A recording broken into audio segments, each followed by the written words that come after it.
Hello friends, welcome to Indrani's Kitchen. Indrani's Kitchenলৈ মই ইন্দ্ৰাণীয়ে আপোনালোকক পুনৰবাৰ আদৰণি জনাইছো। আজি মই আপোনালোকৰ ওচৰলৈ লৈ আহিছো কণীৰ এটা খুব ধুনীয়া টেষ্টি ৰেচিপি আৰু সেইটো হৈছে এগ মলাই মছলা কাৰী। একেধৰণেৰে কণী বনাই আমনি লাগিলে কেতিয়াবা আপোনালোকে এনেদৰে বনাইও খাবচোন। খাবলৈ বহুতে সোৱাদ লগা হয় আৰু বনাবলৈও খুবেই ইজি আৰু বহুত বেছি টাইমৰো প্ৰয়োজন নহয়। তেনেহলে আহক ভিডিঅ'টোলৈ আগবাঢ়ো।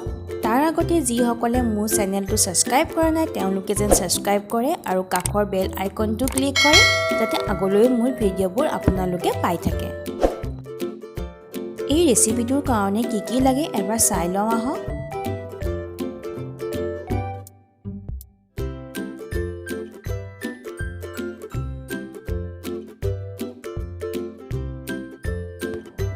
এতিয়া মই কেৰাহী এটা বহাই লৈছো। কেৰাহীটোত মই 4 চামুচ ডাঙৰ চামুচেৰে তেল দি লৈছো। এইখিনি অকণমান গৰম হ'ব লাগিব, তেতিয়ালৈকে মই কণীখিনি ৰেডি কৰি লওঁ। কণীখিনি মই আগতীয়াকৈ বইল কৰিয়ে লৈছো। এইখিনি অকণকৈ মই এনেদৰে কাটি লওঁ যাতে কণীখিনিৰ ভিতৰত ধুনীয়াকৈ মছলাখিনি সোমাই যাব পাৰে।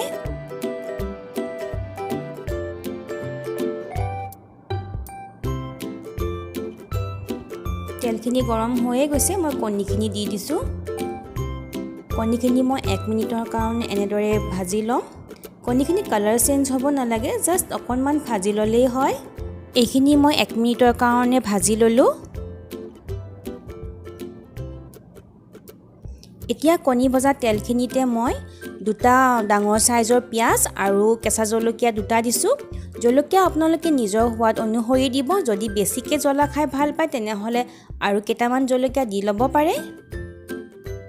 এতিয়া এইখিনি মই 1-2 মিনিটৰ কাৰণে ভাজি ল'ম।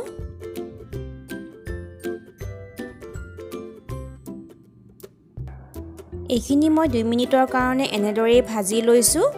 এতিয়া ইয়াতে মই আদা পেষ্টখিনি দি দিম। এয়া আদা পেষ্ট, লগতে মই নহৰু পেষ্টখিনিও দি দিছোঁ। এইখিনি এতিয়া মই আকৌ 1 মিনিটৰ কাৰণে ভাজি ল'ম। পিয়াজ, আদা, নহৰু কেঁচা গোন্ধটো যোৱালৈ এনেদৰে অলপ সময় ভাজি ল'ব লাগিব।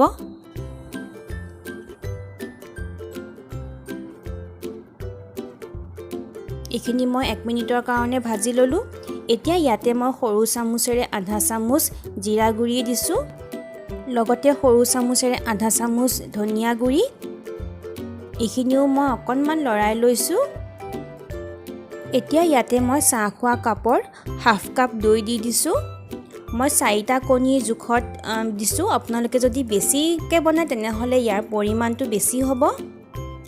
দৈ সৈতে 1 মিনিটমান ভাজি লোৱাৰ পিছত এতিয়া ইয়াতে মই ডাঙৰ চামুচেৰে 3 চামুচ ক্ৰীম দি ল'ম। এয়া ডাঙৰ চামুচেৰে 3 চামুচ ক্ৰীম।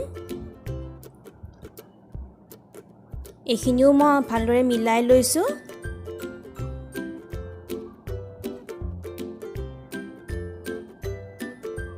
এইখিনি মই আকৌ 1 মিনিটৰ কাৰণে ভাজি লোৱাৰ পিছত ইয়াতে মই অকণমান পানী দি দিছোঁ। এই ৰেচিপিটোৰ গ্ৰেভিটো বহুত বেছি পনীয়া হ'লে ভাল নালাগে, অলপমান ডাঠ হৈ থাকিলেহে ভাল লাগে। সেইকাৰণে বহুত বেছি পানী দি নিদিব। মই 1 কাপৰ জোখত পানী দিছোঁ।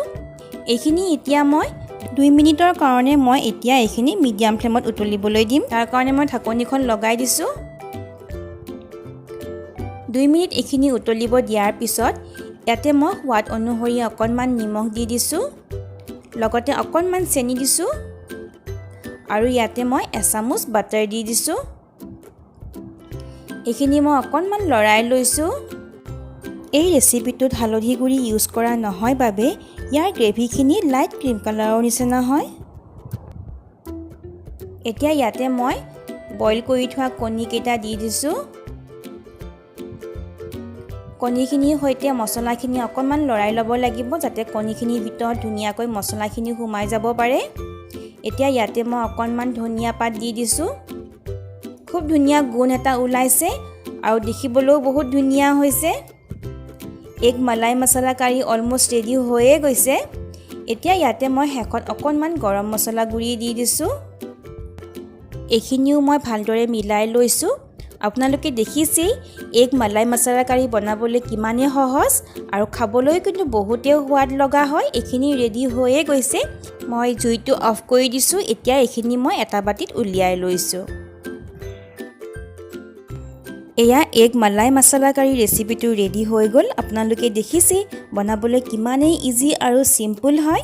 এই ৰেচিপিটো আপোনালোকে দাইল ভাত বা ৰুটি বা পোলাওৰ লগত আপোনালোকে ছাইড ডিছ হিচাপেও খাব পাৰে। আপোনালোকেও এবাৰ ঘৰত ট্ৰাই কৰি চাবচোন আৰু কেনেকুৱা পালে মোক কিন্তু কমেণ্টৰ জৰিয়তে জনাবলৈ নাপাহৰিব। আৰু যদি মোৰ ভিডিঅ'টো ভাল লাগিছে তেনেহ'লে লাইক আৰু শ্বেয়াৰ কৰিব।